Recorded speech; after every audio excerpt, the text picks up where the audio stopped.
J'ai toujours fait ça. Je le dessine depuis tout petit, comme tout le monde. Seulement moi, j'ai jamais arrêté. Et à l'âge de 14 ans, j'ai décidé que j'en ferais plus tard un métier, sans savoir ce que c'était vraiment ce métier-là. Donc, j'ai jamais arrêté. Et ça fait maintenant 34 ans que c'est mon activité principale.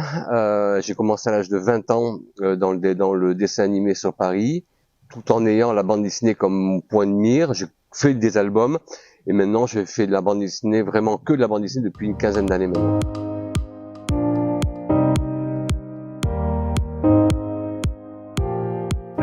Je travaille avec des scénaristes, donc moi je suis pas auteur complet, donc les idées viennent en général des envies de scénario, soit éditoriaux, soit les scénaristes qui me proposent des univers, mais ils savent très bien quels univers j'aime explorer. Et même quand moi j'ai une idée ou une envie, je la communique à une personne dont c'est le métier qui est scénariste.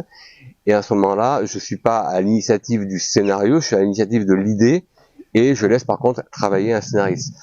Après, moi, j'arrive avec des passions. Je suis passionné d'histoire, en particulier la Première Guerre mondiale. Donc, je travaille avec des scénaristes dont c'est aussi un univers qui leur plaît. Même là, moi, j'aime beaucoup la rando. Je fais beaucoup de montagnes. Je vis dans les Pyrénées. Et je devais travailler sur les Pyrénées, sur la montagne. J'ai aussi trouvé donc un scénariste, Philippe Charlot, qui a développé une histoire ou dans laquelle je peux totalement m'exprimer.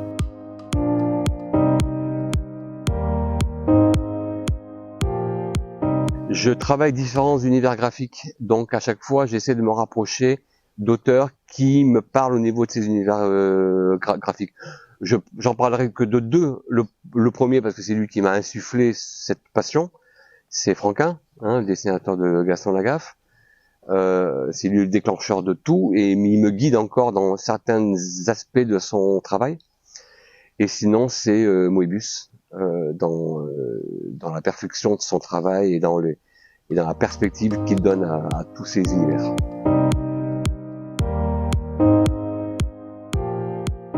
Le panel de bande dessinée qu'il y a actuellement fait que tout lecteur peut trouver tous les sujets.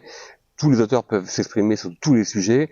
Les formats se sont aussi multipliés. On a soit des formats classiques en 54 pages, soit des formats, des romans graphiques où on peut s'exprimer sur 200 pages.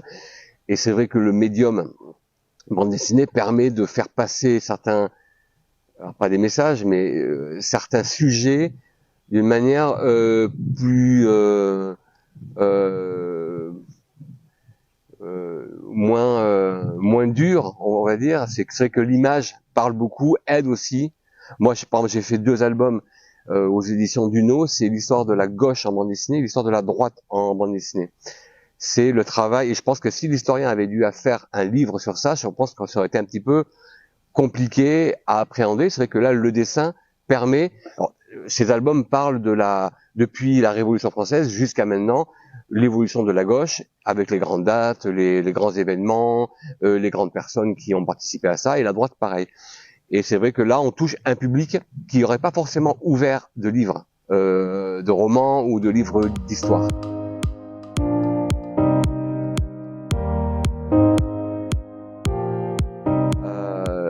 Moi qui travaille sur l'histoire, bien me documenter pour ne pas la trahir, c'est la respecter.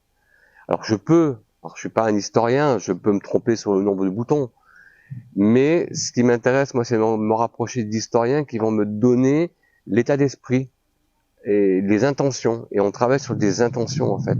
Et ce sont les intentions qui sont importantes. Alors le dessin, en fait, c'est juste un outil. Maintenant, ce qu'on raconte avec ce dessin-là est très très important. Les intentions sont importantes. Le dessin, au final, on peut dessiner simplement ou avec beaucoup de détails. Mais si le dessin est juste, c'est là qu'on va être pertinent.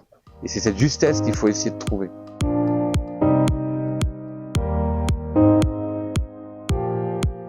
Non, la BD sera comme dans tous les univers où l'intelligence artificielle commence à s'imposer, sera en grande difficulté, à mon avis. C'est 2 univers différents et la bande dessinée existera si elle continue à être bande dessinée. Si elle n'est pas intelligemment, artificiellement dessinée, il y aura de la BD. D'ailleurs, il y a des projets actuels d'auteurs qui se lancent dans la création intégralement assistée par l'intelligence artificielle, mais ce sera autre chose. Et il y aura encore de la bande dessinée. Ce seront deux mondes différents. Est-ce qu'à un moment donné, ils vont cohabiter? Je pense qu'il y a déjà des auteurs qui commencent à travailler aussi en utilisant l'intelligence artificielle comme béquille. Mais voilà, moi je suis maintenant, on va dire, un vieil auteur. Ça fait voilà, j'aurais déjà encore 15 ans de carrière encore, on va dire, avant de pouvoir dire je m'arrête, je prends ma retraite. Je pense que d'ici là, ça aura évolué. Les jeunes auteurs et autrices auront pris cet outil en main et sauront l'utiliser. Ou en tout cas, voilà, c'est ça. Donc non, c'est deux univers différents. Et tant que la bande dessinée restera dessinée par par des humains, voilà, ça restera la bande dessinée. Sinon, ce sera autre chose.